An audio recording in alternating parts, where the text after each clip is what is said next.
Welcome in to the RotoWire NFL podcast. Our opening just didn't want to open right there, so we're doing a cold open for this week's episode. Mid-season form, of course, right here on the RotoWire NFL podcast. Again, brought to you by our friends over at WinBet. I'm your host, John McKechnie, joined as always by Mario Puig. Mario, week one is upon us. We got a lot to get to. We're going to run through every single game on the week one slate, breaking down the biggest fantasy angles from each and every matchup, all that good stuff. So we got a lot to get to today, but leading things off, Mario, how are you heading into this the season finally being upon us? I'm fine. I'm trying to just, truly wake up. Like, I don't think it's really hit me yet. Maybe it's going to take the kickoff ceremonies for this Thursday game before I kind of feel like I'm pulled back into an actual timeline of like the NFL season. I'm just kind of like floating around in a, in between kind of state right now, and nothing.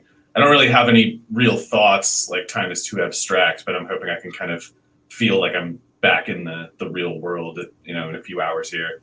Yeah, the totem, the Inception totem spinning, or the equivalent of that, I guess, would be Chris Collinsworth sliding in to sit next to Al Michaels in the booth, and that's how you know what the world is real and time has elapsed. Yeah, because otherwise reality to me is just like this suspended thing, and I watch different like TV shows and I play different video games, but time doesn't actually pass, and this is maybe, making something more like a chronology that can be experienced as the passage of time. There it is. Okay. All right. So a bit of existential stuff to lead things off here. We're not going to spend too much time on the Thursday game because that game obviously does kick off in a few hours, but just your general sense on how this one's going to go. Dak Prescott's return, going on the road against this defending Super Bowl champions who bring back pretty much everyone. Vegas has this one as Tampa Bay 8-point favorites, so a pretty strong line there to open the season in the sense that Tampa Bay is probably winning this one and probably winning by more than a touchdown. Any thoughts here as we head into that season opener? Yeah, I feel like Dallas usually comes out pretty flat in situations like this, so I definitely can understand the spread being up to 10 points now, basically. I don't know how to call where the usage is going to come from for the Buccaneers offense. There's no funnel effect to observe, except maybe Dallas is a little bit tougher in the interior field if Micah Parsons keeps looking like a monster. Maybe something changes in that part of the field, but those corners can't really slow down any of those receivers. So as far as who's going to go off between, Evans, Brown, Godwin, the tight ends, I don't really know how to call it. But if the spread is sound, then Ronald Jones should be in him and Fournette, I guess, could both get a good amount of work. Okay, and if you were to play one of those two, maybe for like the DFS showdown slate for tonight, which one would you go with between Fournette and Jones? Jones is 5,000 if I remember right on DraftKings, which is really cheap. And like if you run an optimizer kind of thing, I have to imagine it's going to say pick Ronald Jones. So for that reason, especially if you're in a tournament, I guess there's maybe a little more reason than normal to consider Fournette because I think he's like 7,000. So you would imagine Fournette is a little bit lesser owned, or I would kind of assume that anyway. So tournament differentiation, I guess Fournette might be in a good spot, but I guess Jones is the more likely sound value. Interesting. Okay. All right. We'll run with that. Let's get on over to Sunday. I cannot wait for Sunday. I can't wait to just wake up and freak out about setting all, 10 of my fantasy league lineups. And that's not, obviously best ball. You don't have to do that, luckily, and then setting my DFS lineup. So Sunday morning, I look forward to that chaos. I'm going to be working late on Saturday as well, getting our college football stuff all covered. So looking forward to Sunday, and leading us off here, the Atlanta Falcons in my new home backyard, playing host to the Philadelphia Eagles. Atlanta 3-point favorites in this one, so Vegas kind of views them as neutral, gives the lean to home field and the Falcons. According to Yahoo's spread picks data, 62% of Yahoo users are picking the Falcons to cover those 3 points in this one. Your thoughts as we head into this battle of the birds? So I guess everyone wants to be pretty low on the Eagles because I don't know why we would think the Falcons are especially good. Their personnel is really bad. Like we give the Texans a lot of grief, of course, which they deserve. But the Falcons team roster is similarly bad. And on defense, I don't know how they're going to really stop anything. Like they're going to have to just do tricks and confuse opponents. And Dean Pease, the defensive coordinator, to be fair, might be one of the best. And if Jalen Hurts can be confused into playing poorly, this is actually a surprisingly dangerous spot for him. But if the Eagles just stick on the ground, I don't know if that defense can really defend anybody in terms of just, matching up and winning football matchups. So I don't know how to make the call on the spread. If I had to pick a side, I guess I'd go with the Falcons just because I do think they're the better coached team by quite a bit. But I guess also no one on the Eagles is as frightening as Calvin Ridley and Kyle Pitts are on the Falcons. So I guess for that reason, I would defer to them and definitely really like Kyle Pitts all year, Calvin Ridley all year. I don't see anything intimidating about this matchup for either of them. They both should get off to a fast start. So any DFS considerations from this particular game? Do you think that Pitts kind of lights the world on fire from the get-go here? And then on the other side, you mentioned the Eagles potentially being able to run the ball well on this Falcons kind of soft front seven. So is there a little bit of Miles Sanders intrigue? Not to put words in your mouth there. Oh, no, not at all. I mean, I think Sanders should run effectively, and this game shouldn't really get out of hand. So I think this should be one of Sanders' better matchups of the year. Because the way it would go bad for him is if they do fall behind enough that they start putting in the hurry-up packages, because that's probably going to be Boston Scott, maybe Kenny Gainwell. Sanders just not really a good pass catcher for whatever reason. So he needs to get those carries. But in this particular matchup, I think you can feel pretty good about his chances. I don't know if I'm going to go at him in DFS exactly, but I think as far as his season goes, this is one of the better spots. And Pitts is only like 4,300 on DraftKings, so at that price, I imagine he'll be pretty chalky. But the way I'm looking at it is, that's just way too cheap. And if he's 5,800 next week, I'm going to wish I had taken chalky 4,300 Pitts the week before. Sure. No, absolutely. And then one last guy I will ask you about before we get on to the next game. What do you do with Jalen Hurts?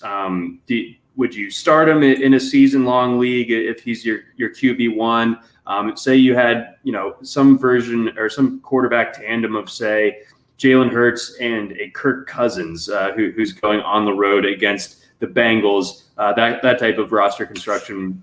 Other than having a shaky quarterback room, like how would you approach that? That's tough because I am a little worried about Hurts as a passer in this game, but I'm not too worried about him as a runner. And as long as he gets the shot to run the ball, and if the Eagles are moving the ball a little bit, getting first downs, then that will make Pease defend the run threat a little bit differently than in the scenario where Hurts isn't demonstrating that threat. So if he is demonstrating the run threat, then some of the concerns that I have about Hurts as a passer don't necessarily apply because the defense can't defend the pass as much in that scenario, and him being lesser doesn't necessarily matter as much. So it's kind of like Sanders. It should be one of his better spots. And if you're committed to Hurts this year, like if you picked him, I don't know why you would have done that if you weren't prepared to start him in this game.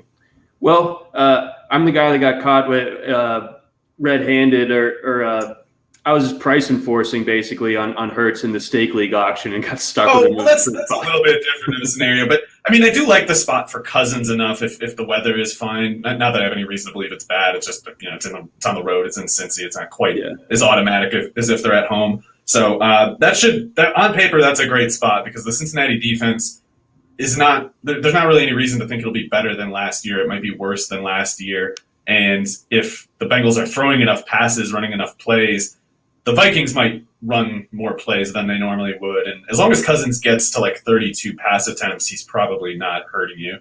Yeah, no, exactly. So that'll be a decision that is made, at least for me, come Sunday morning. Let's move on over. We got the Bills facing off against the Steelers. This one taking place in Buffalo. Buffalo 6.5-point favorites in this one. Yahoo users very, very bullish on the Bills. 70% of users have cast their lot with Buffalo covering that 6.5 number. So that's pretty strong. I think, if there's been a couple of consistent themes throughout our offseason podcasting, Mario, when it comes to the NFL, it's been doubting the Steelers pretty heavily. So I like the Bills to cover this one. I like them to win. I would even consider them potentially in Survivor. I think that there's enough people that are going to be gravitating towards like the Rams or maybe even the Bucks, a couple other teams there. So maybe the Bills playing at home, not a bad Survivor pick. But anyway, what are you looking at for this game from a fantasy perspective? And I want to lead things off, of course, with Najee Harris. Yeah, I love it. I love the Bills for a Survivor pick, definitely. And not that I'm against the spread, but the one way that I would worry about the Steelers covering is that, they maybe make the game a little short for the Buffalo offense between getting Najee Harris a lot of work and the Bills probably scoring a lot more quickly than the Steelers do. So it might be one of those things where the Bills are getting like a lot of points per drive, but they end up for some reason only having the ball like 25 minutes of the game or something like that. And if the more the Steelers have the ball, the more they're probably kind of slowing the game down with Harris, running out the clock even a little bit with Harris, just because he's going to catch a higher rate of his targets than whatever receiver they might have thrown it to last year instead. So I can see the Steelers kind of shortening the game, and it's in their interest to do that because they can't. The longer the sample, the more certainly they are to lose because they can't keep up with the pace of the Bills over a long sample. They need to show up in an aberrational part of the sample, and making the game shorter makes more aberrations happen. So there is a way for the Steelers to kind of lose and never really make it a close game and still be, less than 7 points down at the end. So that's the way it could go. In any case, I love the Buffalo passing game in this spot. I think the Steelers' defense is going to fall off, and I don't even know what's going on with this T.J. Watt thing. But what a diva! Yeah, he's part of this entitled generation of players that don't want to earn anything that they get, and it's sickening. But even if he's playing for the Steelers, I don't like where they're headed, and specifically the pass defense. I'm not really convinced it's going to hold up, and here in Buffalo, you're setting. Sorry, I should also mention. I do think the run defense is going to be pretty good for the Steelers. Sure. So going against the Bills, it doesn't matter. Well, you didn't need to give them any more encouragement to throw the ball, but you just did, and it's like a two-way, or it's a two-part reasoning. It's like you're good against the run and you're bad against the pass. They already were going to go that way. You gave them 2 extra reasons to do it. So I think Allen sets up for a great DFS play. I know he's not going to catch anyone by surprise, but I think he's maybe the most stable quarterback in terms of kind of like high upside and high floor this week, just because I think he might have to throw quite a bit against the Steelers, and I think he'll do really well to whatever volume he does. So we know Stephon Diggs is pretty automatic in this offense. Any secondary Bills targets that you would think about? Yeah, I mean, I would seriously consider Cole Beasley for cash game lineups. Like if a Buffalo stack and a cash game lineup makes some sense to me on DraftKings, because at 4,400, I mean, Beasley's a guy who could catch 100 passes this year. I know he's a weirdo and he's in the news for a lot of problematic reasons, but he fits in this system. They might need him to do a lot of work in this game. He draws targets at a high frequency. He catches a lot of those targets. Point per reception scoring, I can't imagine he has many better spots this year. No, very good point there. And yeah, I could see maybe people Manny Sanders too, I guess. I mean, I don't want to say he's any slouch himself. He could. All 3 of those guys might be busy in this game. Right. Exactly. Yeah. I think you have it right in the sense that the Bills are going to be putting it in the air a lot. Yeah. That run defense kind of steers you away from it, and it's not like the Bills were going to be run heavy to begin with this year. Let's get on over now. We touched on it just a minute ago, but we'll round it out. We got Minnesota traveling to Cincinnati. Minnesota 3-point favorites on the road here. They are drawing 2/3 of the picks over on Yahoo from their users, 67% going with Minnesota covering on the road. That's a queasy proposition to me. I have a hard time trusting Minnesota from a betting perspective at any time. However, this is the Bengals, so that is the ultimate putting the feet to the fire type of thing, because the Bengals can make anyone look pretty good. And out of out of all the years we've been doing this, I don't know if there have been more dour reports about a team's performance in preseason and in training camp than the Bengals this year. So they could be in for another long one. Maybe the Vikings are just league average enough to take care of business here. Yeah, I think the Vikings defense should be better than it was last year. And I guess I'm trying to figure out how much they might get better and what that might mean for the offense if they do. Because last year occurred with, Thielen and Justin Jefferson having the big year, Cousins too. That was with the defense not being anywhere close to Mike Zimmer's normal kind of standards. And going from those rookies that were struggling, Dantzler, Gladney, going from them to a couple kind of washed up veterans like Peterson and Breeland might be better, but it's like, man, those are not exactly foolproof alternatives there. So with that said, Peterson and Breeland both have kind of like body types and skill sets that are better for bigger receivers like T. Higgins than probably like a smaller sort of darting receiver. Maybe these corners can hold up in this setting. The pass rush might be pretty good if Danielle Hunter is himself. It's hard to put a value on how important he is on the football field.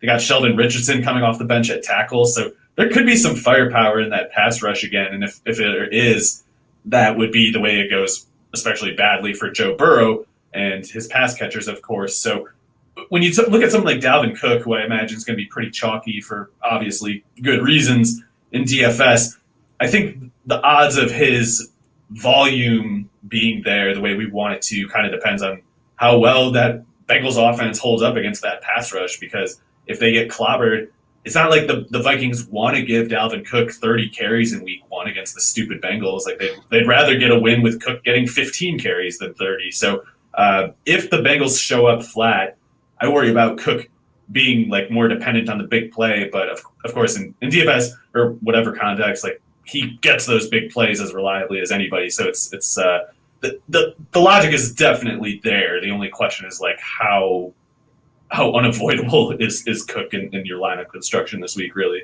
No, exactly. Yeah. So I think, he's someone, say you're making 5 lineups, you got to have him in at least 3, because, yeah, like you said, the setup is great, even if the volume isn't maybe what we'll see from him the rest of the year, provided that the Vikings can just kind of get up and stay up on this Bengals team. Big question for me. What do you do with Jamar Chase? If you drafted him in season long, you obviously, spent a 4th, 5th, maybe even 6th, depending on what part of draft season, round selection on him. He's got the famous quote floating around today that everyone's having a lot of fun with, that the NFL ball a lot harder to catch than the college one. Obviously, I think that the year off from him, made that learning curve a little bit steeper than a lot of us were expecting. So can you throw him out there and feel decent about it when it comes to Chase in your season long?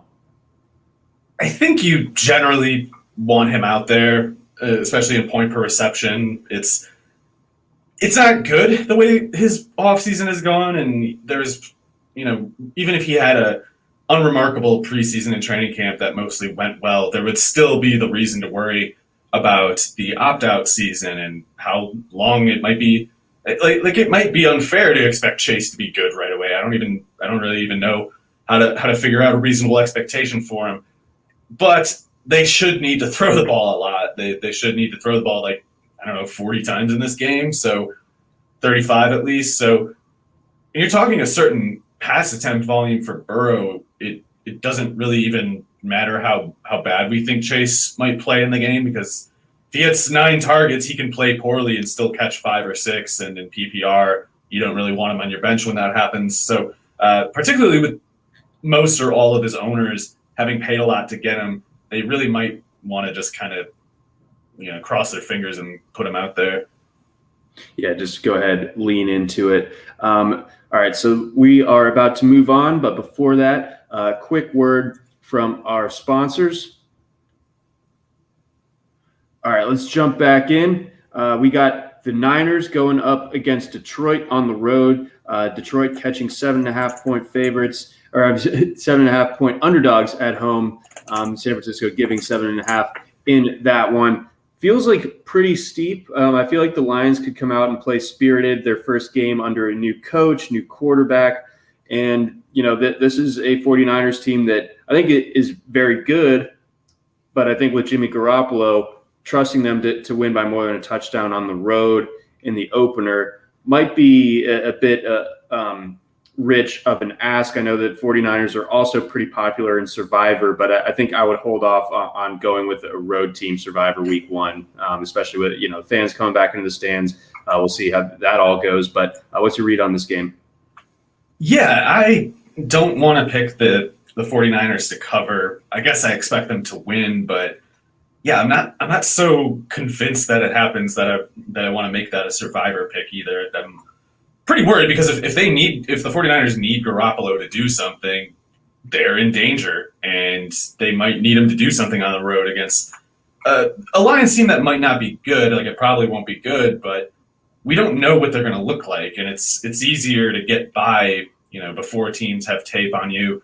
Like you said, they're going to play hard for Dan Campbell, and I know some people think like Dan Campbell, he is corny and stuff or cheesy or whatever, but it is stuff. The stuff that he does that some people find so annoying is also kind of part of the reason why he might be a really good coach. It's just when you're a meathead football playing moron, guys like Dan Campbell make you psyched. It's the guys like that are Absolutely. Cool when you bash your head into things for money. So it's going to, I think, surprise people how competent even the Lions might be. Now, they're not going to make great plays more, or not as often as most of their opponents anyway, but I don't think they're going to lose very often by being just in the wrong place and doing dumb things and stuff like that they definitely did under Patricia. And, the stuff where they're just playing at like 80% effort under Patricia, those days are over. So that said, the Lions don't really have a whole lot going for them, especially on defense. They got some guys. They might be pretty good. I don't really know. I don't even know what to make of this 49ers defense, though. Like, Fred Warner is amazing. These corners should still be pretty good, even with Saleh gone and even with the pass rush. In my opinion, not super well demonstrated. Like, we definitely got Bosa. We can expect him to have a big year. But D Ford is, I don't know what to make of him. Eric Armstead, re-signing him and trading Buckner was a bad idea. I don't think people have really grappled with the loss of Buckner even now. They're never getting back to that level of play in the defensive line with Buckner gone. But Fred Warner should be able to shut down one of DeAndre Swift or Hawkinson basically every play. Whoever Warner is on, they're not doing anything. But with both of them out there, if Swift is out there, I should say, the other one might be getting a little bit open. 49ers got some safety personnel, like a guy like Jimmy Ward or Jaquiski Tart might be okay for that. I don't really know. But there's a couple ways that the Lions could, get a couple big plays on them. And if they can get a couple unlikely big plays or just some unlikely points one way or another, the 49ers are really in trouble at that point, because I think the Lions will be a team good at kind of like protecting their lucky gains when they do occur. That's a good point there. I could definitely see that. That Warner chess match and how the Lions choose to, kind of almost sacrifice what one of Hawkinson or Swift on a given play, in order to get the other one open, especially given that lack of receiver personnel that the Lions have. You got to figure that Hawkinson and Swift are going to factor greatly into this passing attack. And I think Swift was able to practice fully earlier this week. So things potentially trending up for the second year running back. And then any lingering observations when it comes to this 49ers offense from a fantasy perspective? Your Debo's, your Brandon Ayuk's, maybe this running back group, anything like that?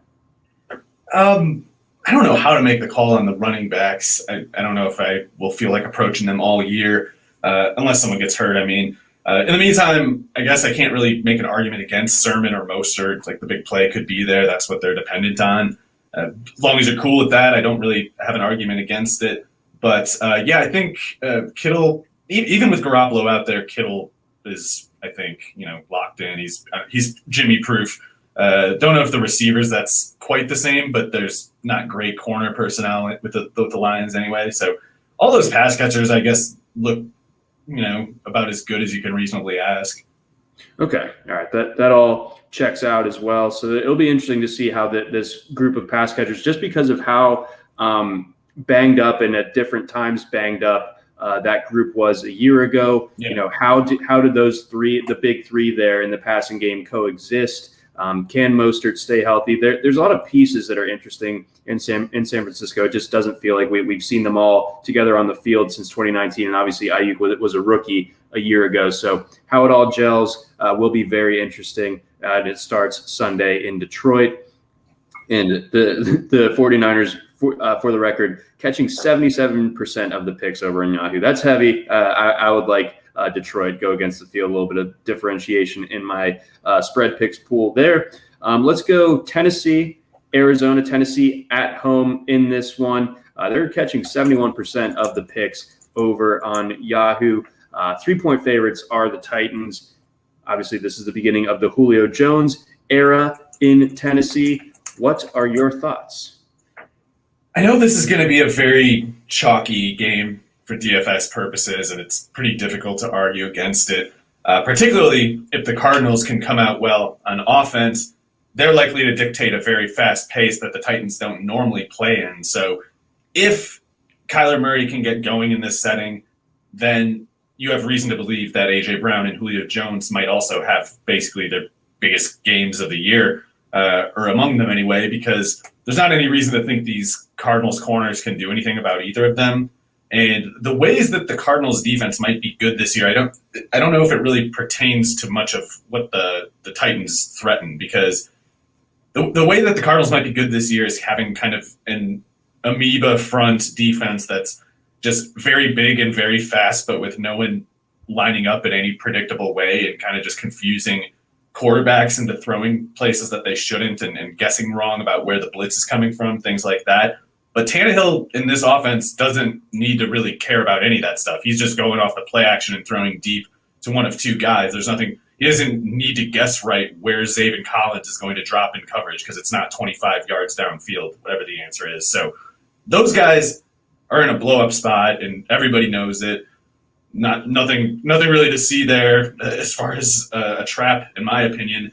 The only way it's a trap is if the Cardinals come out flat on offense, and I am a little worried about that. I don't have a beat on whether Cliff Kingsbury is any better at home or on the road or whatever. I don't know. I'm assuming I am low on Cliff Kingsbury, so I'm not going to view it favor. I'm not going to be charitable about it, whatever way I think of it. So I might be more worried than most people that Kyler Murray might get out there and kind of just watch DeAndre Hopkins get his 7-yard every single play left side of the field route, get sat on, and get a couple 3-and-outs, something like that. And if they go to 3-and-out 2 times or just don't score on either of their first 2 drives, then things can get problematic, because the Titans don't necessarily want to throw 35 times. They will if they need to, and they'll let you up if they have to. But they'd rather just give the ball to Derrick Henry and end the game. And if the Cardinals don't score early, you do get the potential, I think, for the A.J. Brown, Julio Jones trap result, just because Henry took more than people expected. Right. So the Cardinals will need to force that issue, because I think that the general read is that they're like both AJ Brown and Julio will be explosive on that per target basis, but it's just a matter of that passing volume. So if Titans get up early and stay up, then it becomes a Derrick Henry game, and then we see something that's way less than that maximum range of outcomes that we would hope for guys like Julio and A.J. Brown. But still, obviously, starting those guys with a ton of confidence. It's just a matter of, do you go full DFS stack when it comes to the Titans and their passing game? Anything else to see on the Cardinals' offensive side of things? I mean, they're an up-tempo team. You got Kyler Murray, of course, and DeAndre Hopkins is going to push for double-digit targets, of course, but is there a sleeper among this group of pass catchers that might catch your eye for DFS? So I think the matchup looks good for all the Arizona pass catchers, really. Caleb Farley apparently is not even ready to play, so he's not going to be the kind of player he could have been for this matchup, and Farley could have changed things if he had been prepared. But instead they're going to have like Christian Fulton, some other guy, and then Elijah Molden, I want to say, in the slot. So Okay.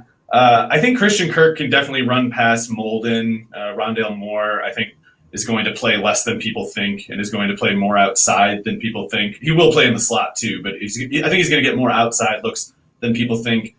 He should be able to run away from whoever it is. AJ Green might be able to get going on these guys. Like the one thing I remember about Christian Fulton is that he has short arms, and AJ Green might not need to get open.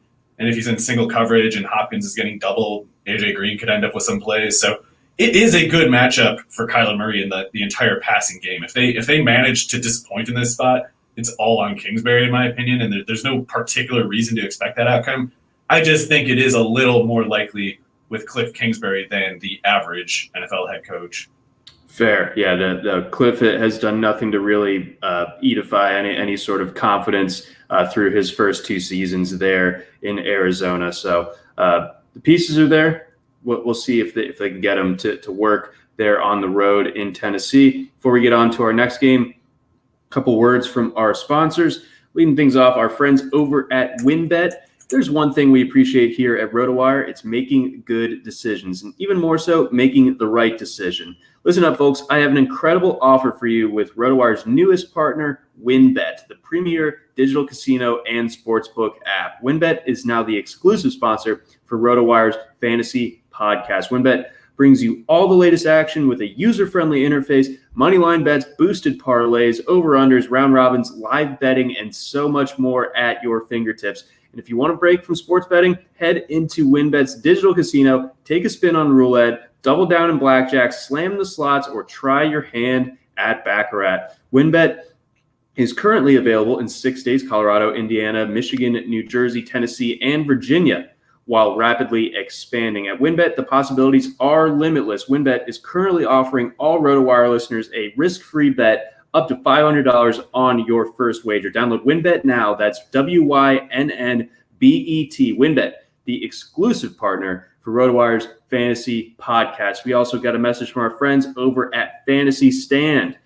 Playing fantasy sports is so much fun, but once you dive deeper, fighting against other players for a percentage of the pot, there might be sharks. Even when your fantasy team crushes it, those skilled pros leave you without a single cent. Luckily, the days of having a great score and not getting loot are over. With Fantasy Stand, you're playing against the house. If you reach the threshold, you win. It's that simple. Sorry, baby sharks. To participate, choose a free or paid contest entry in the lobby. For salary cap, you have to pick 9 players while staying at or under the salary cap. And for Pick'em, you simply pick 1 player from each tier they are presented with. Done. Now sit back and watch the results to see if your fantasy team has what it takes to stand out from the rest. Come out as a high score. Get ready for additional prizes. Where do you stand? Visit fantasystand.com to sign up today. Also got a message from our friends over at Vivid Seats. Preseason football has wrapped up and we're ready for the regular season to kick off this week. Live events are making a comeback and there's no better place to be than Vivid Seats to get back into the action. So grab your NFL tickets and cheer on your favorite team from the stands. Man, that feels really good to say. Even better, they just launched a new and improved rewards program with free tickets for every fan. Earn rewards, ticket upgrades, and perks just for shopping. If you're looking for tickets to the game, your favorite artist, or that new show that everyone is talking about, Vivid Seats has it all. Visit vividseats.com or download the app today. Vivid Seats. Experience it live. All right, Mario, let's get on to our next game. We got Seattle traveling to Indianapolis to face off against the Colts. Seattle, 2.5-point favorites in this one.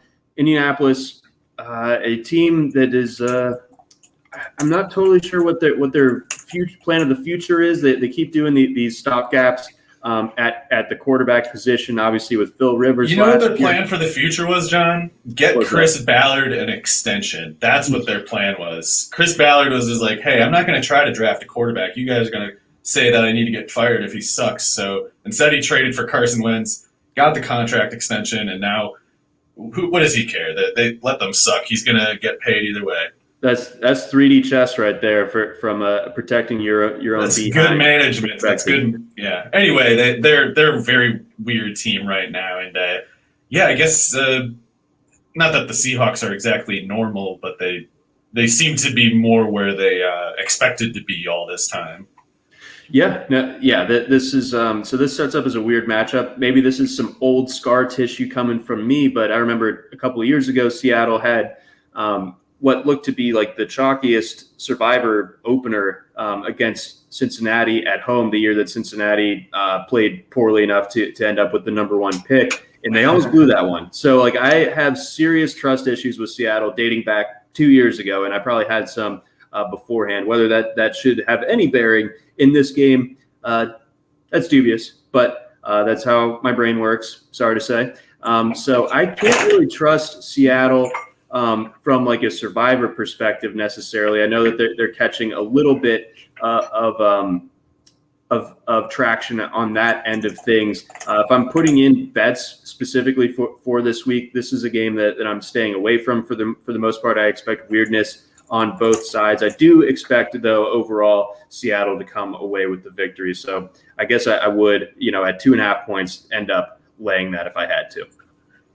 Yeah, I have no idea how to take a side here. I guess the smart money is on the Seahawks winning now that the spread has gone, well into their favor after starting initially the Colts' favor. But I just don't trust either of these teams enough to assume the other is out, I just don't know how to make that call. I think in a way, the lower scoring this game is, the more trouble the Seahawks are in, I think. And not that I'm expecting any particular high scoring scenario. I just mean, I don't think there's a lot of reason to believe that Chris Carson can get going in a very explosive way. I think he's a fine DFS pick, especially in DraftKings, because he should catch a lot of passes this year, and he should be pretty good. But DeForest Buckner is such a monster. The Colts have 2 pretty tough tackles at stopping the run, Buckner and Grover Stewart. Those linebackers can definitely run a little bit. It wouldn't be shocking if the Colts defense were able to contain Carson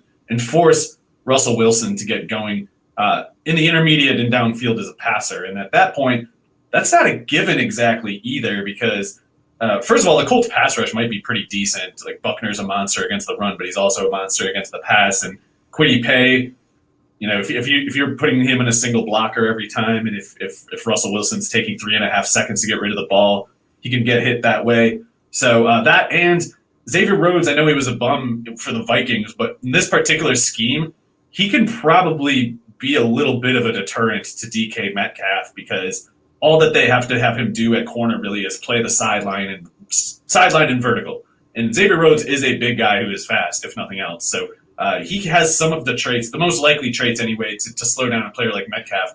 Rhodes has that. So I think Tyler Lockett can win, but it's just to say that there's a kind of narrow path I feel like the Seahawks have on offense. And I love Lockett. I think I'd like his chances against any defense pretty much. But to me, there aren't so many fallback options for the Seahawks here to feel safe. Whereas the Colts, even if their passing game kind of sucks, I don't think the Seahawks are going to be able to stop Taylor for 20 carries. Like, maybe they can slow him down for the first 12, but Taylor's one of those running backs who, if you keep taking enough jabs from him, eventually you're going to go the wrong way. He's just going to knock you out. Oh man, I like the boxing analogy there when it comes to Taylor. Yeah, I'm expecting a good game out of him, of course. I guess we got to see on Xavier Rhodes. Sorry, he wasn't practicing yesterday, so if he's out, then DK Metcalf can definitely run past whoever they got. The greenest of green lights there for Metcalf. All right, we got a bunch of games to get through here, so let's keep it moving. We got Washington playing host to the Chargers. This one setting up as a pick'em right now, one of the more even pick distributions over on Yahoo. Chargers catching 55% of the picks, Washington 45. How do you see this one shaking out? I'm a little bit got my eyebrows raised about this Chargers team after your comments on what their offense could look like during the pod last week. Yeah, I hate the idea of a slow offense going against this pass rush. Like, you don't want to be slow when you're going against this pass rush. So Herbert, I think he's still a really good quarterback. I think he could play some hero ball. That's what he has to play, though, I think. Like, I don't know where he's going to get any help here. The Washington defense is loaded. I don't like this spot for the Chargers at all. I hate their offense in this game. Yeah, it could be a little bit rough. So asking a kind of general start sit question. I think a lot of people have this loadout at quarterback where they have Herbert and Trevor Lawrence. Which way would you lean this week? I'd go Lawrence. It's so bad for me. I have Herbert on an NFFC team, and I'm seriously considering starting Sam Darnold over him. But I don't know. We'll see. Someone will probably, hopefully just commit me before I need to make that call. They're coming for you, man. Let's see. Let's get on to that very game. Carolina going up against the Jets. Carolina 5.5-point favorites in this one. Carolina catching most of the action over on Yahoo. 74% of the picks on Carolina covering 5.5. A lot of revenge narratives. We always love those. Sam Darnold, of course, Robbie Anderson as well, even though it's not against their old coaching staff necessarily. It is still the Jets after all. I actually put down the Panthers as my survivor pick for this week. I know that might seem a little bit funky, but I just think the Jets are pretty far away from being particularly competitive. Maybe they start to wake up as the season unfolds, but with this being week 1 on the road, I feel really good about the Panthers here. Yeah, people are getting really high on the Jets passing game and Zach Wilson because he had a good preseason, and the book's not written on him. I don't know which way it's going to go, but good preseason means absolutely nothing, and you got a lot of people freaking out because they believe something to the opposite effect, and it's more important if you're playing poorly in training camp, which Wilson was, at least early on. I haven't heard anything lately. That's more important than playing well in the preseason. I think the Panthers' defense is going to surprise people this year. I don't think that they're a sitting duck at all in this spot. I do like Elijah Moore a ton on DraftKings. He's 3,000. If Jameson Crowder's out, I'm going to have Elijah in every single lineup, even though I'm concerned about Zach Wilson. But meanwhile, that Jets defense does not have good secondary personnel. Like at safety, they're kind of okay. Corner, they're just asking to get lit up. And Robert Saleh did not get good defensive results at the 49ers until like his third year there. So he only has produced in the past with a defensive personnel advantage. He doesn't have it here. I'll be pretty disappointed if the Panthers show up flat in this one. All right, there we have it. So things definitely trending in the right direction for the Panthers for this matchup, and good call on Elijah Moore. I rarely need much in the way of convincing to be stoked on Elijah Moore, but good call. If Crowder's out, he's getting like 8 targets or something. Let's go, man. He's going to be efficient with those as well, no matter who's throwing it to him, even if it's a raw version of Zach Wilson. Let's get on over. We got this week's Toilet Bowl. We'll get another one of these later on in the year. We're very lucky to have it. We got Jacksonville traveling to Houston to face the Texans. The Texans actively trying to do whatever it is that they're trying to do. Jacksonville, they have kind of a dubious thesis on what they're trying to accomplish with Urban Meyer and company there, but they do have Trevor Lawrence, and that should help smooth over a lot of things, even if he looked a little bit less than perfect during the preseason. That only means so much. So Jags 2.5-point favorites on the road in this one. What are your thoughts here? Yeah, I'll definitely take the Jaguars to cover. I think it's more likely that the Jaguars win by like 14 than not cover that particular number. So I could be just full of it, obviously, and Urban Meyer is not a good coach. That's not my reasoning here. My reasoning is the Texans are a NFL Europe team, and I think that Urban Meyer, even in his worst timeline, can defeat an NFL Europe team when he has Trevor Lawrence at quarterback. I think DJ Chark is going to hit the ground running. I think people are completely out of their minds with how they're evaluating him. Laviska Shenault, Marvin Jones all look great in this lineup, this matchup. And if Urban Meyer treats this, what I'm hoping is he treats this game like he would, college football scheduling considerations in the BCS era. You need to beat the Texans by like 30 points if you want to get in the playoffs, Urban. So you gotta impress the computers. And I think he might run it up because he's probably sensitive to them having like a lot of criticism in the preseason, not looking great in the preseason. I think he wants Trevor Lawrence to score like 4 touchdowns in this game so that he can be like, okay, now we're ready for the conference schedule. Ready to take on Penn State in the whiteout in a couple of weeks. In week 4. Oh my God, I love it. I can definitely see it. Like playing the narrative game with Urban Meyer, like it seems to stick like better than it does with a lot of these other NFL coaches because Urban is just He's that goofy, honestly, like to where like those type of things could realistically like cross his mind. So yeah, and the Texans I think will be amenable to just getting pummeled in this one potentially. So I like that call as well. Let's see here. I guess any Texans. Yeah, I mean that Jags defense isn't any good. So if some running back on that team plays 40 snaps, they might be useful. I don't want to make that call. I don't want to try to guess, but it looks like they're going to go into it with Cooks, Conley, and Nico Collins as their top 3 receivers. So any of those 3 really, and even Jordan Akins at tight end on DraftKings, I would think about because he's really cheap, whatever his number is, point per reception. He could catch something like 80 passes this year for that team. Not because he's good or anything. You don't need to believe he is. It's just that's the kind of goofy offense that they're cooking up over there. Yeah, it's going to be a little bit tough to watch a lot of the time, but at the very least, there will be some entertainment value, at least in week 1 with the Jaguars coming to town. Let's get on over to what I think might be the best game of Sunday's slate. We got Kansas City at home against Cleveland. Kansas City, 6.5 point favorites in this one. Obviously, a rematch of the divisional round from a year ago. I think this is a really good Browns team. I think everyone else is kind of in that same mindset, but this is a big spot for them to prove that. 6.5 points. I guess this would be the only team, only spot, only setup where the Browns were underdogs by that much. It would have to be on the road against the Chiefs, So I guess I'm not shocked by that number, even if it does look a little bit weird at first glance. I mean, the Chiefs are just so good, so complete all the way through, and they have Patrick Mahomes. I mean, that's just kind of end of story there. But what is your read on this particular matchup?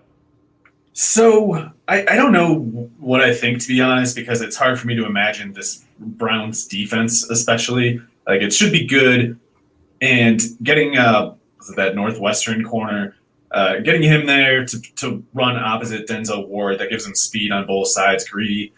I guess Greedy might be outside too. He could still be good. I don't mean to write him off or anything, but Denzel Ward is definitely great. And if they get good play out of the second and third corner reps, that starts to change the whole complexion of the thing. And they could be fine even if they don't. But if those two get going, they could have a really tough defense. The Browns don't have if I remember anyway, they don't have a ton of defensive line depth.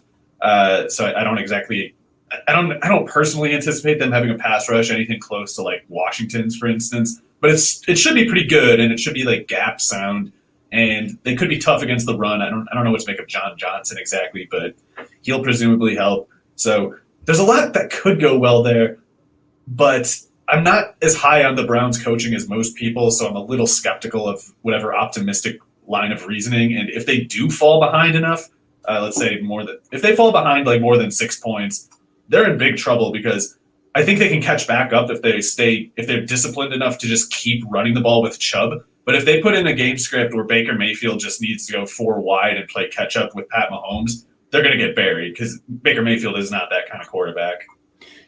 Right. Yeah. He's obviously proven to be someone who needs the rest of the team around him playing well to kind of be at his best. So a little bit glorified game manager, very different from his Oklahoma days, of course. Our buddy Juan Tommy wants to know, Mario, is Kareem Hunt worth a flex play this week? Let's just assume PPR for that one. Yeah, I think Hunt is a worthwhile flex play pretty much every week.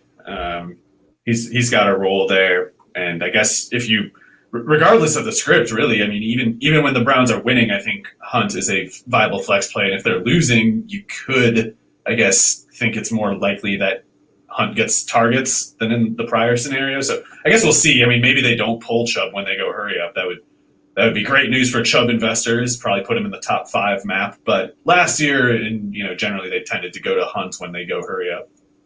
Yeah, so we have Hunt as a top 30 running back and a top 80 flex consideration for this week. So just tossing that out there. So I think we're in agreement there.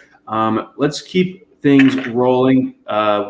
We got New England, Miami. New England 3-point favorites in this one at home. Mac Jones's debut, of course. Miami sniffed the postseason last year, kind of faltered at the end, so that they did not end up making the playoffs. But we got year 2 of Tua We got a battle of former Alabama quarterbacks in this one. How do you see this one shaking out?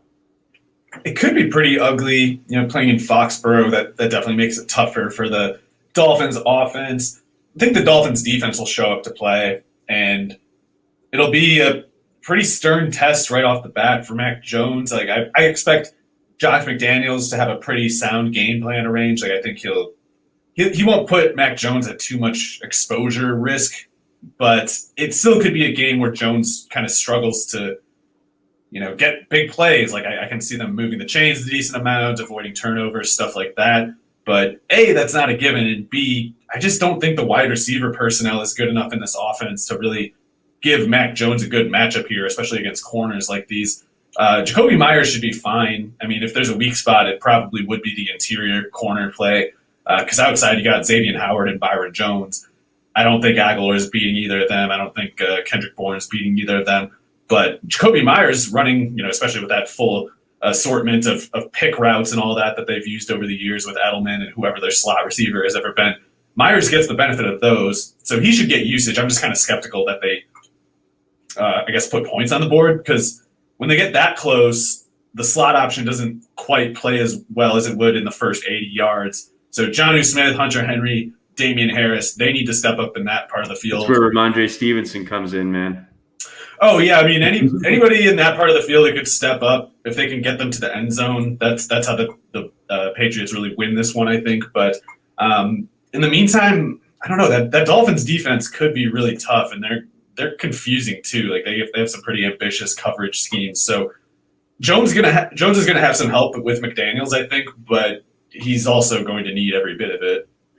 Okay, and then on the other side, give me the Dolphins pass catcher to target. Obviously, with Will Fuller being suspended for this week, does Waddle hit the ground running, or is this Devontae Parker, Mike Gesicki show? I think it's a totally good spot to play Waddle in, especially if you're in a 12 or more team PPR scoring, or if you have multiple flex spots, something like that. Like I know the matchup isn't good, but Waddle is a top tier talent, and if he's getting snaps and he's getting targets, something should happen eventually over a long enough sample. And maybe this isn't, the part of the sample where he has his upper range outcome, but it's totally possible that he does. And not that I think Gilmore would have stopped Waddle or even been on him a whole lot, but Gilmore is out. And J.C. Jackson is a beast. Jonathan Jones is a really good slot corner. Those guys are going to be tough covers, especially J.C. Jackson. But I just don't want to bet against Waddle losing to anybody in particular over enough chances at them. And with Will Fuller out, and no particular reason to expect a big game out of the ground game for the Dolphins, I think there really might be some slack, some tension there. And you put that on Waddle long enough, a guy like him, I think, eventually gets out of it. Well then, there we have it. We got a handful of games to get to here, Mario, as we close things out. Got a couple afternoon games to settle here, so we'll lead things off. Green Bay, 4-point favorites on neutral site against the new look New Orleans Saints. Green Bay public is very, very confident in them. 80% of the picks on Yahoo going in favor of the Pack, with obviously Aaron Rodgers being back. Your quick thoughts on this one? Yeah, Packers should clean up here. It should be a big game for one of Aaron Jones or Devontae Adams. I don't see the need for both. Should be a big game for Kamara. I love his setup, even though I think the Saints are barely a real team right now. All right. Well, that's it's going to be tricky to figure out Kamara or this Saints offense. I'm definitely excited to see what it ends up looking like. It's a good spot for Callaway and Raekwon. It's just, I don't think it's competitive. They're good because they're bad, they're not going to be good in a way that the Saints end up winning games over it. Okay, but maybe for fantasy purposes, totally. It could be solid. I'm really interested in Denver. I have a lot of investment in their offense this year, and that was even without ever thinking that Rodgers to Denver was a real consideration. I just love the talent that they have. But if there was one kind of big surprise takeaway from last year, or under the radar takeaway from last year, this wasn't like a big takeaway, but Giants defense, salty bunch of fellas. So I'm a little bit worried about Denver on the road in this one. Denver is a 3-point favorite against the Giants. I think the Giants are just going to be a chore to play against this year. Oh, yeah. So I'm not I don't know, even I'm starting Jerry Jeudy where I have him, but I don't know if I'm going with him in DFS, and same goes for Sutton. I'm light on Sutton's. I have a little bit of Fant. I'm not going after the run game too much this week because I think there's too much unknown as for how that rotation is going to work out. So your thoughts here, Denver Giants. Well, with Royce Freeman cut and Mike Boone on IR, I think both Javonte Williams and Melvin Gordon are going to play a lot in this game. Like, I don't know if another running back will take a snap for the Broncos. So they're both going to get work. I don't know what they are going to do with it. Like, I think the Giants defense can really load up the safeties in this matchup because Teddy's not a quarterback who threatens well downfield. Cortland Sutton's probably his best downfield threat, but James Bradbury is lab designed to stop a receiver like Cortland Sutton, especially when they're coming off of injury. So see dead end there. Jerry Jeudy's really good, and I think he's going to kind of just be a matchup-proof player eventually. But in this environment, like the Giants have really good personnel in his part of the field too. It's like they got those three safeties who play pretty much every down because Xavier McKinney is in the slot or Logan Ryan's in the slot and some looks. And they're going to be tough. They're going to have some well-designed coverages with Patrick Graham, the coordinator, and they got a lot of good run-stuffing personnel to slow down the run game. So I could see this being just a really dreary game.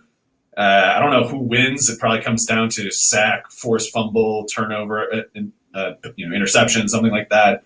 Because when you look at just the offensive matchups, it just seems to be dead ends across the board for both teams. Yeah, given who else is going to be playing in that time slot, that's going to be like the forgotten game of the Sunday afternoon red zone feed. Like they'll go to it only because the other games are at commercial or at halftime. I don't think there's going to be. And then they'll probably play those commercials instead. It might as well. I'm excited for this new batch of commercials we're going to get beaten over the head with over the course of the season. All right, night games, Mario. Let's get through these. We got. The Rams, 7.5-point favorites at home. New look Rams, Matthew Stafford making his LA debut going up against the Chargers. LA, very popular survivor pick this week. How do you see this one going? That's a pretty wide spread, but I guess it makes some sense. Like I guess we expect the Bears to lose this, so why not by a full touchdown or more? If the Rams do cover this, I imagine it's probably if the Rams cover, that's a brief game for Darrell Henderson, I think, because it means they scored a lot of points really fast, and maybe Michelle came into the game, maybe one of those rookies, I can't remember. But, everybody in the Rams pass-catching group looks good.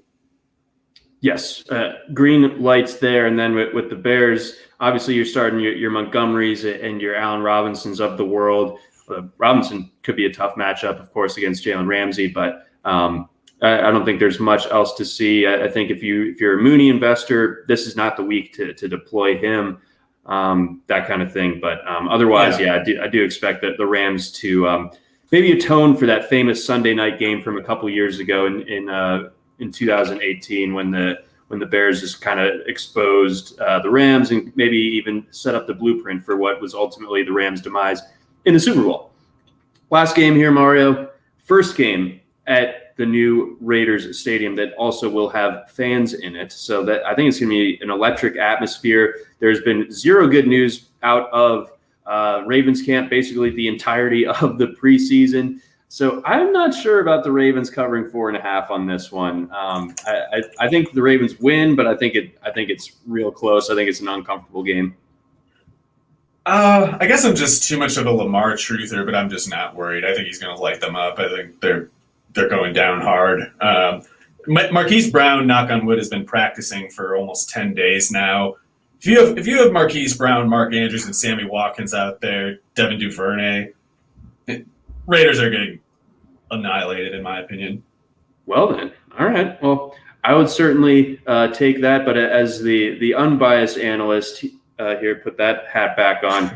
I think we're in for a fun, kind of goofy Monday night game again with the raucous environment out there in Vegas. Nick Whalen, I think, is going to be parachuting into the stadium because I know he's going to be out in Vegas this weekend. He's going to be sticking around, I think, until Monday. So look for our colleague, Nick Whalen, for the end of game entertainment there. But otherwise, that's going to wrap things up for this edition of the RotoWire NFL podcast. Of course, tune in tomorrow for Scott Genstead, Andrew Laird, giving you the lay of the land from a DFS perspective.